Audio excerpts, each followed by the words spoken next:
What's up everyone, in this video I will be discussing every second overall pick from 2010 through 2020 and how their careers turned out.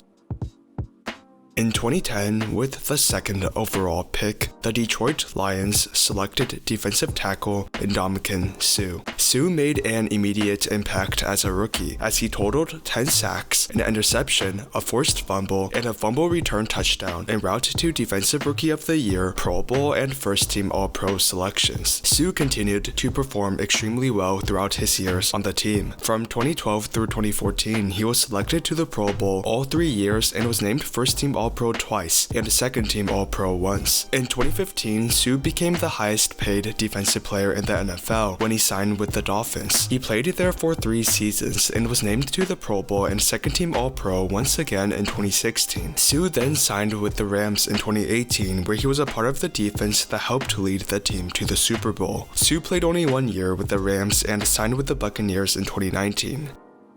Suh isn't quite the dominant force he once was, but he still has been a solid contributor on the Buccaneers defense and has helped bolster the group into one of the better defenses in the NFL. The defense of course played a crucial role in this past Super Bowl, where the Buccaneers won in a commanding fashion, and from which Suh earned his first Super Bowl ring.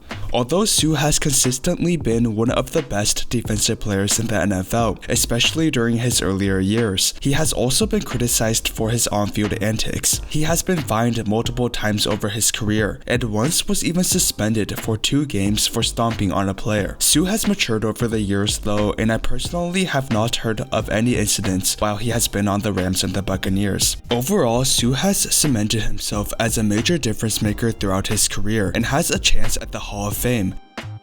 In 2011, with the second overall pick, the Denver Broncos selected linebacker Von Miller. Like Suh, Miller won Defensive Rookie of the Year off of his 11.5 sacks and 2 forced fumbles. Miller had an even better season his sophomore year, where he recorded 18.5 sacks, 6 forced fumbles, and a pick 6. He finished second in Defensive Player of the Year voting and received first-team All-Pro and Pro Bowl honors. Miller missed much of the 2013 season due to a suspension and torn ACL, but bounced back in 2014 with another Pro Bowl and second-team All-Pro season. In 2015, Miller led the top-ranked Broncos defense to the Super Bowl, where he recorded 2.5 sacks and 2 forced fumbles, which was monumental in the 24-10 Broncos win. As a result, Miller was named the Super Bowl MVP. He also received Pro Bowl and first-team All-Pro honors once again. Miller continued to play well from 2016 through 2019, making the Pro Bowl in all 4 seasons, receiving first-team All-Pro honors once and second-team All-Pro honors twice. Miller's 2020 season ended before it even started though, when he dislocated a tendon during a practice in September. Miller is set to return in 2021, where he will look to have another All-Pro season and help lead the Broncos back to the playoffs. Overall, Miller has been one of the best linebackers in the NFL and has a good chance at the Hall of Fame if he keeps up his production.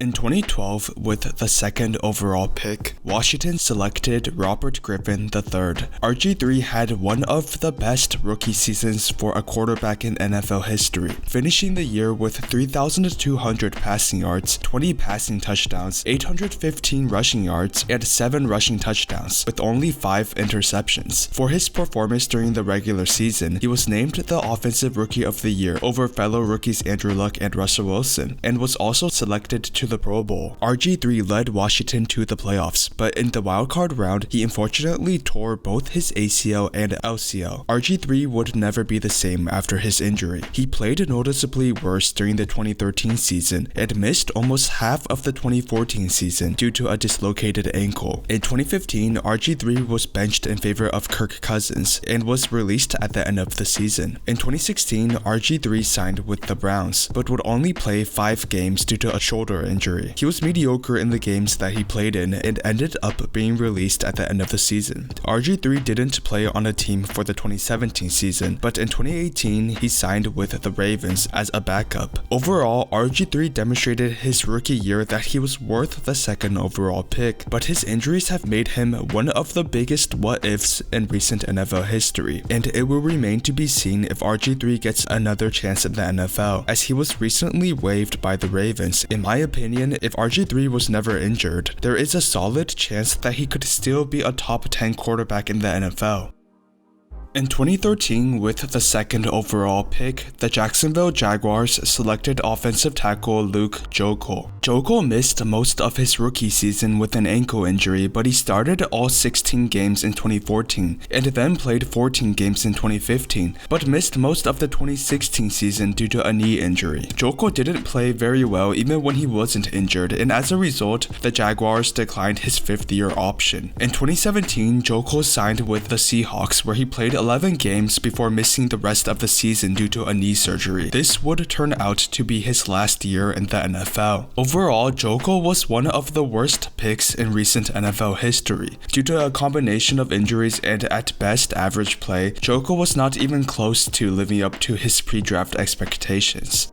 In 2014, with the second overall pick, the St. Louis Rams selected offensive tackle Greg Robinson. Robinson played poorly for 3 seasons for the Rams before he was traded in 2017 for a 6th-round pick. He ended up playing only 6 games for the Lions due to an ankle injury. In 2018, Robinson signed with the Browns. His play slightly improved, but not enough to command another contract after the 2019 season. He remained a free agent for the 2020 season, and due to legal troubles, there is a sizable chance that Robinson will not play another game in the NFL. Overall, Robinson was also one of the worst picks in recent NFL history, and was nowhere close to living up to his pre-draft expectations. In 2015, with the second overall pick, the Tennessee Titans selected quarterback Marcus Mariota. Mariota started his career with a splash, throwing 4 touchdowns in his first game and becoming the first quarterback in NFL history to have a perfect passer rating in their first career start. Mariota continued to play relatively well throughout the rest of his rookie season. In 2016, Mariota played even better, improving on his rookie year to pass for 3,426 yards, 26 touchdowns, and 9 interceptions. For his performance throughout the season, Mariota was named a Pro Bowl alternate. In 2017, Mariota would play much worse and throw more interceptions than touchdowns. However, he was able to lead the Titans to the playoffs, where they would beat the Chiefs in the wildcard round, but eventually lose to the Patriots in the divisional round. In 2018, Mariota continued his poor play, finishing the season with 11 touchdowns and 8 interceptions. Mariota played well to start the 2019 season, but in Week 6, he was benched for Ryan Tannehill, who would go on to be the starter for the rest of the season. In 2020, Mariota signed with the Raiders to back up Derek Carr. He saw some action in Week 15 after Carr suffered a groin injury, where he showed enough potential to likely intrigue some teams with uncertain quarterback situations. However, the Raiders weren't able to make a trade happen, and Mariota took a pay cut to remain a backup. Overall, Mariota has not quite lived up to his pre-draft expectations, but there is still a chance that he might have a career resurgence in the coming years.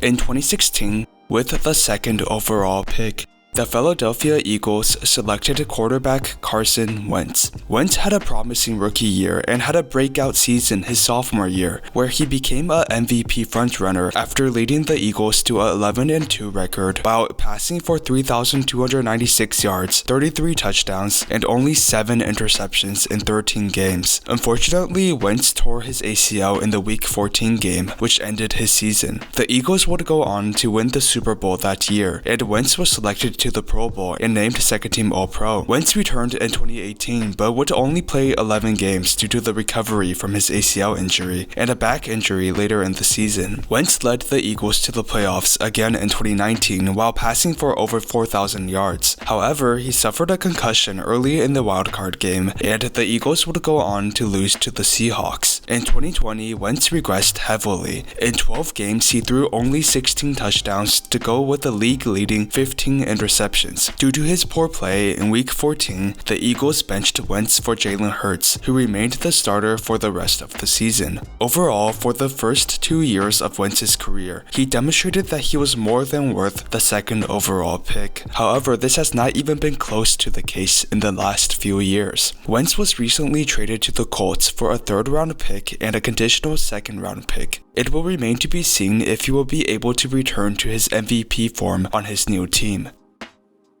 In 2017, with the second overall pick, the Chicago Bears drafted quarterback Mitch Trubisky. Trubisky had a below-average rookie year, where he threw for 7 touchdowns and 7 interceptions in 12 games. He played much better in 2018, which was highlighted by a game against the Buccaneers, where he threw for 6 touchdowns and 0 interceptions, 5 of which were in the first half. He finished the year with a total of 3,223 passing yards, 24 passing touchdowns, and 12 interceptions. He also rushed for 421 yards and 3 touchdowns. Trubisky led the Bears to the playoffs with a 12-4 record, but the Bears would lose in the wildcard round after Cody Parkey missed a game-winning field goal. For his performance during the regular season, Trubisky was selected to the Pro Bowl. He wasn't able to improve on his play in 2019, and because of this, the Bears traded for Nick Foles during the offseason. Trubisky won the starting job for Week 1 and ended up winning the first 2 games, but in Week 3 he was benched for Foles, who was able to lead the Bears to a comeback win. Trubisky remained benched until Week 12, but from Week 12 onwards, Trubisky was able to reignite the Bears' offense and lead the Bears to the playoffs off of some of the best play of his career so far. However, Trubisky and the Bears as a whole played a disappointing game in the wildcard game, which led to an early playoff exit, although Trubisky did win the MVP. Trubisky recently signed with the Bills this offseason, where he is slated to be a backup to Josh Allen. Overall, while Trubisky has not lived up to the 2nd overall pick, there is still a small sliver of hope that he can become a franchise quarterback sometime in the future. In 2018, with the 2nd overall pick,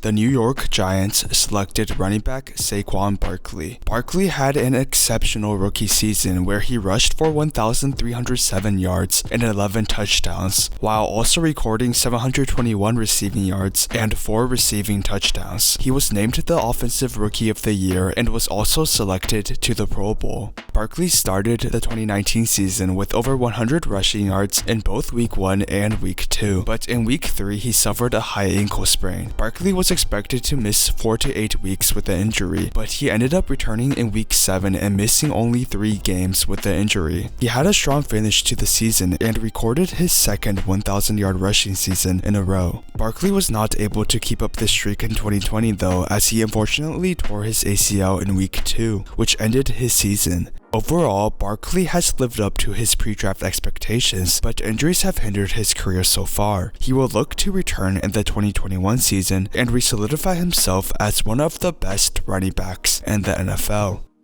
In 2019, with the 2nd overall pick, the San Francisco 49ers selected defensive end Nick Bosa. Bosa had an excellent rookie year where he helped lead the top-ranked 49ers defense to the Super Bowl off of his 9 sacks in the regular season and 4 sacks in the postseason. He was named the Defensive Rookie of the Year and was also selected to the Pro Bowl. In 2020, like Barkley, Bosa tore his ACL in Week 2, which ended his season. Overall, Bosa has lived up to his pre-draft expectations so far. With a healthy Bosa, the 49ers have a good chance at another deep playoff run in the 2021 season. In 2020, with the 2nd overall pick, the Washington football team selected defensive end Chase Young. Young had a superb rookie season, totaling 7.5 sacks, 4 forced fumbles, and a fumble recovery touchdown. He has been a leader on the Washington football team's star-studded defensive line and played an important role in leading the team to the playoffs. For his performance this year, Young was selected to the Pro Bowl and was named the Defensive Rookie of the Year. Overall, Young has demonstrated that he was worth the 2nd overall pick. He has only played 1 season in the NFL, but if his performance so far is at all a good indicator, then Young could very well be a perennial Pro Bowler at his position.